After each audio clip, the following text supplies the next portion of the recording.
So, why aren't you playing Warframe?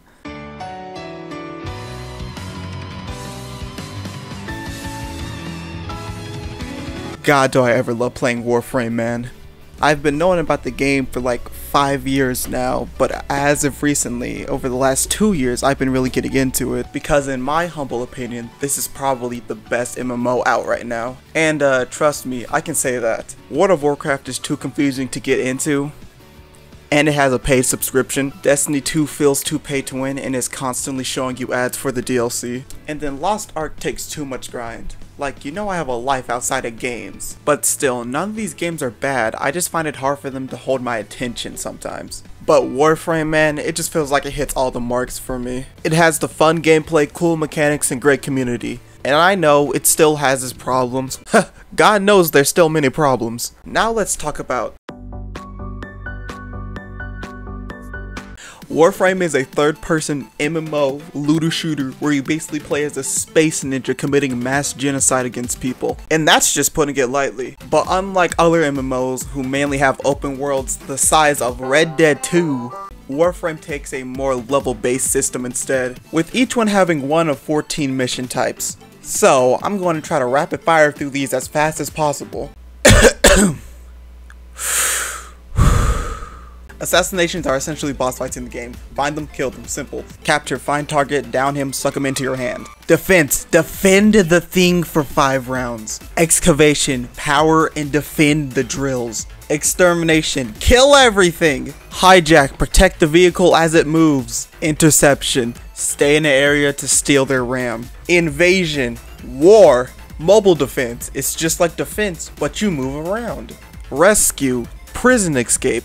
Sabotage, terrorism. Spy missions are basically just Metal Gear Solid. Survival, current objective, survive. Keep in mind, these aren't all the modes, but if you're starting out, these are the ones you're mainly going to be doing. But in these missions, you'll be mainly facing 3 branches of enemies. The Grenier, which is basically just an inbred family from Alabama. The Corpus, who are just the definition of capitalism. Then we have the Infested, who are just the Black Ops zombies of the universe. There are more like the Orokin and the Sentients, but you'll rarely face them. But luckily, with each faction you go up against, there's Ozaway. There's Ozaway, god fucking damn. There will always be an opposing faction to help you, which are all linked to their own open world parts. And now that I mentioned it, I kinda lied a little bit about there being no open world parts. But trust me, it's only like 3. And they go Kanzu for the Grenier, Mother for the Infected, and for the life of me I can't remember the stupid robot girl's name. But she'll help you against the Corpus. And when you help each of these factions with their opposing factions, you'll gain this thing called standing, which is very useful because you can use it for, you know, weapon blueprints or mods, mainly mods. That's all I use it for. I just use it for mods, nothing else. But with this knowledge in mind, it should hopefully get you through all the enemy levels up to 30 or maybe even 45. But to deal with the enemies higher than that, we're gonna have to delve into the... Now to start off, Warframe's mechanics aren't that hard to understand at the beginning.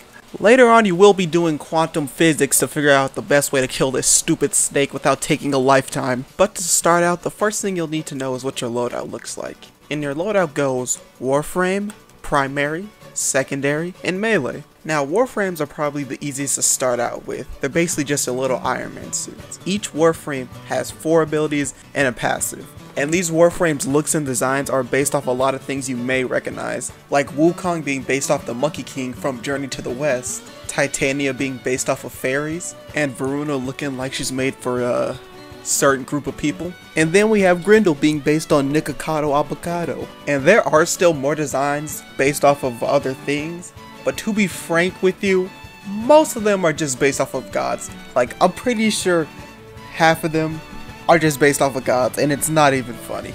You got Blood God, you got Fire God, you got God, I don't know, man. But the main thing that sets these Warframes apart is their playstyle and abilities. And there is a huge range of abilities in this game, from being able to eat people, from summoning tornadoes, to absolutely lighting up people, or just spawning their own unique weapon. And plus, their abilities really tell you what their playstyle is gonna be. Some frames will be struggling to keep their abilities up, buffs active, and dealing damage at the same time. Meanwhile, others will be sitting back drinking a pina colada. Learning how to use Warframes is the most important thing in the game, because learning Warframes separates the peasants from the Giga Chads. But enough on Warframe, let's talk about the other loadout slots. I'm not really gonna go over which slot holds what weapons, because if you played any shooter then this should be pretty obvious to you. I'm mainly gonna talk about how unique of weapons that Warframe has in its arsenal, because trust me, this game has the most crazy weapon designs I've ever seen in any other MMO. At the beginning, you'll mainly be starting out with your simple automatics, shotguns, pistols, and swords. But as your master rank goes up, you unlock more and more exotic ass weapons, like essentially a frisbee with blades on it, or a bow that pulls things in before exploding, or even a pistol that links the damage between all your enemies. And there are so many more, but I'm not gonna tell all of them, because finding them out by yourself is one of the best parts of this game in my opinion, because unlocking weapons is probably the main reason I always come back to this game. Now I feel like it's time to get to the most confusing part of this game, in my opinion. The mods. And mods are essentially just the basic upgrades you can get in Warframe that range from reload speed, more damage, more status chance, which we'll get into later, and especially more energy, because trust me, you're gonna need it, brother. But now, practically everything that is equipable in the game is moddable, with each group having their own unique mods.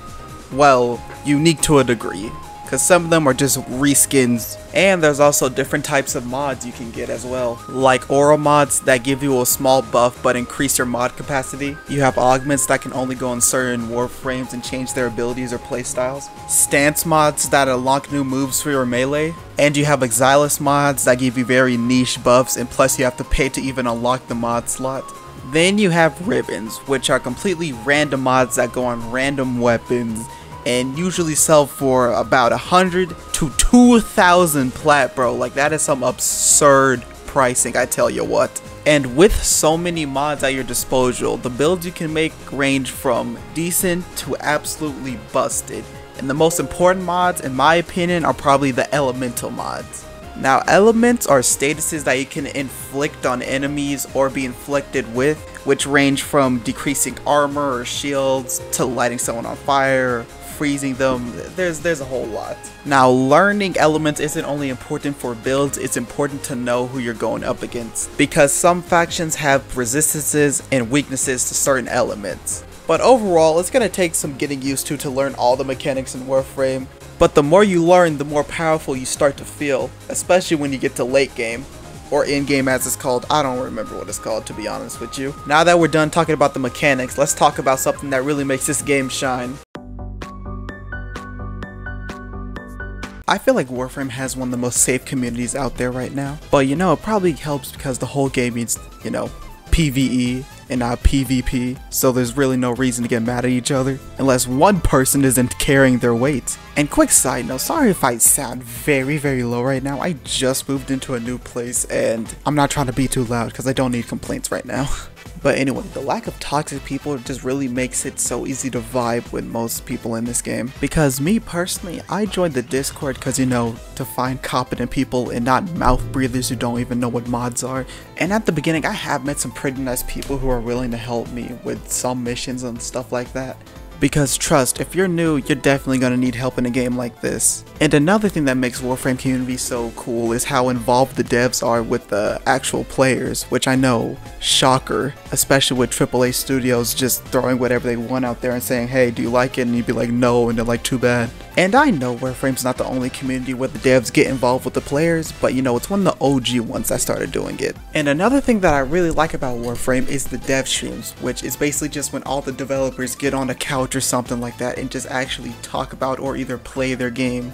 which the first time I saw it was mind-boggling to me because at the time I've never seen devs play their own games before, especially big AAA studio devs. And Warframe has gotten so big that they actually have their own convention called TennoCon, which this video was supposed to be out before it happened, but you know, procrastination and stuff like that. And TennoCon has a lot to offer. They have a costume competition, they show new updates coming soon, artwork, it's basically just the whole shebang. Man, the Warframe community is just something else, and I'm pretty sure this video is not doing it true justice on telling you how good it is.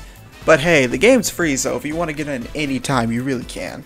You are literally just a download away from experiencing greatness.